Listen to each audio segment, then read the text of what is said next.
Hi guys! Magandang hapon! Welcome back po dito sa Gandara SRA channel for showbiz update.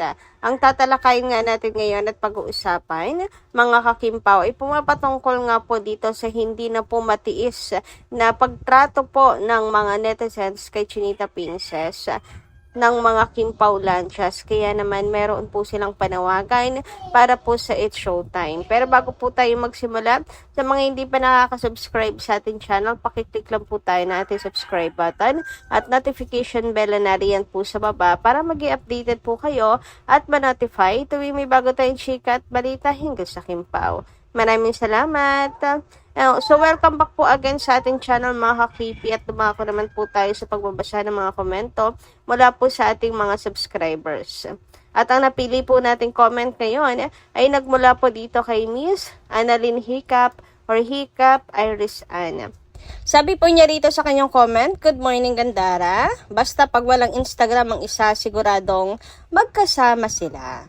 Sabi nga ni Paolo, panagbakasyon, no social media. Ang hirap talaga ng iba. Magkasama nga sila. Ano pa ba ang dapat nating gawin para maniwala kayo? Ay nako Gandara, nagpapaliwanag sa mga senior. 100% sila na. Kung buntis man si Kimi, masaya ako. Kung hindi, Kimpaw forever. Wala naman pong magbabago, di ba mga kakimpaw? Buntis o hindi si Kimi. Kimpaw forever pa rin po tayo. Patuloy pong kakapit kina Kim and Paolo. Kung hindi pa, di pagdasal na lang ulit. Ganun lang yon mga kakimpaw. Kung wala pa ngayon, pagdasal ulit, malay nyo, makulitan ang Diyos sa dasal natin. Ito pa rin na po niya ang atin pong hiling para kina Kim and Paolo. And tama po kayo dyan, Miss Annalyn Hiccup, sa sinasabi po ninyo na kapag nagbabakasyon ng Kimpaw, no social media talaga silang dalawa. Para masulit talaga yung vacation. Alam niyo yun, para maramdaman naman yung pasensya ng isa't isa. Alam nyo kasi sa panahon ngayon, panay na po ang phone. Nakakalimutan na nga natin namnamin ang bawat minuto, di ba mga kakimpaw ng buhay natin. Kaya nga, ultimo sa pagkain, minsan, picture muna bago magdasal talaga mga kakimpaw. As in, lahat ng galaw talaga natin, panay na po social media, panay na po picture, panay na po ang video. So si Paolo, gusto sigurong o maka-old school kasi talaga si Pao. So gusto niya sulitin talaga ang bawat sandali, mga kakimpaw, kapag nasa bakasyon. Well, nagpipicture naman silang dalawa ni Chinita Princess, pero hindi muna nila pinopost sa social media. Kasi nga para makapagpahinga muna silang dalawa sa SOCMED sa mga toxic na netizens. Anyway, dumako naman po tayo ngayon dito sa next topic natin mga kakimpaw. At ito nga po ay pumapatungkol sa pagmomonitor ng Kimpaw Lanchas sa tummy ni Kimi. Yes, may pagmo-monitor na po talaga sila. Tinitingnan po nila yung yung changes kasi sa palaki daw ng sa palaki ang tummy ni Kim. Tulad dito, may petsa pa talaga. July 18, ganito lang daw yung tiyan ni Kim. Pero July 28, hindi na talaga maitago. Usbong na usbong, mga kakimpaw. So, ayan yung differences, mga ka-KP, no? Makikita nyo nga dito na mas lumaki ng konti lang naman kasi 10 days lang naman mga kakimpaw, no?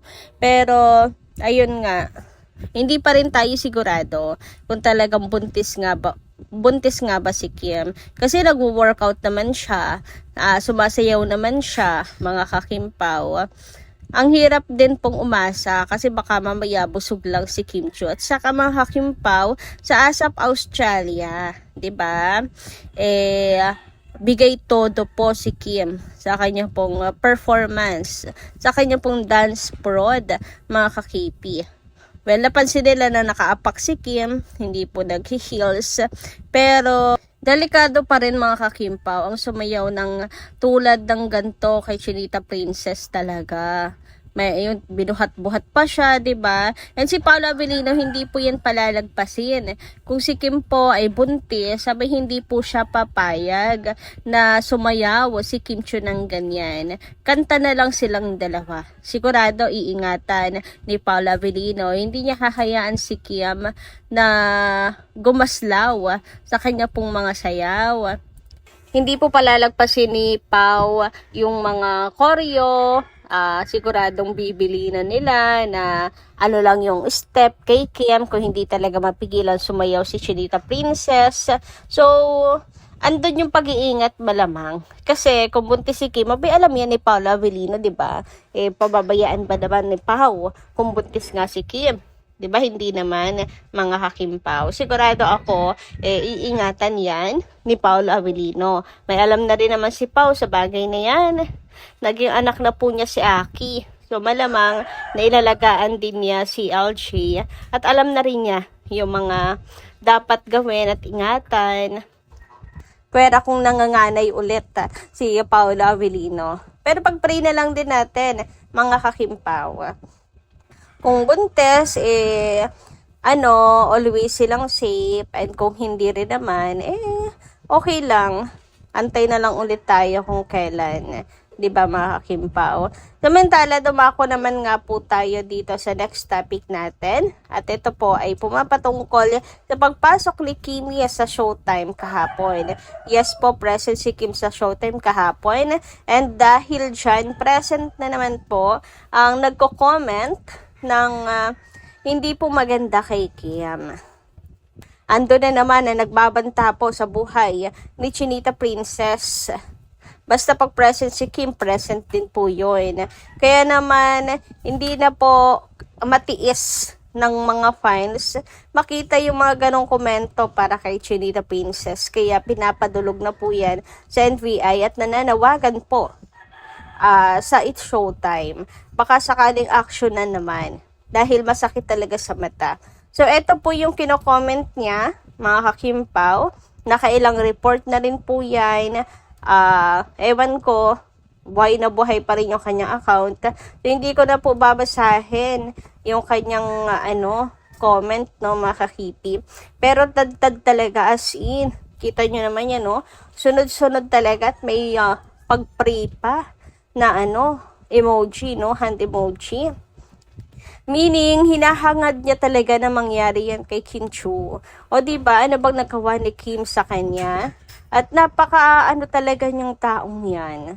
Napaka, tawag dito, consistent sa pagko-comment, para bang may malalim na galit kay Kim Chiu. Daig pa ang nanunumpa, daig pa ang nagri-ritual mga kakimpaw at lagi po siyang ganyan. Ano bang nagawa ni Kim para maghangad siya ng masama kay Chinita Princess? Hindi na po ito tama, hindi na po ito maganda. Ito po ay sobra na. Kaya dapat daw po i-actionan kasi hindi na po biro ang comment na yan kay Kim. Paghahangad na po yan ng masama kay Kim Chiu. Sabi nga po dito mga kakipi, it's showtime, baka pwede actionan nyo yung hayupak na bashers na yan ni Kim. Bakit hinahayaan nyo yan? Baka pwede i-report, i-block nyo yan sa page nyo. Sana mauna ka na. Tawa ka lang. Pasa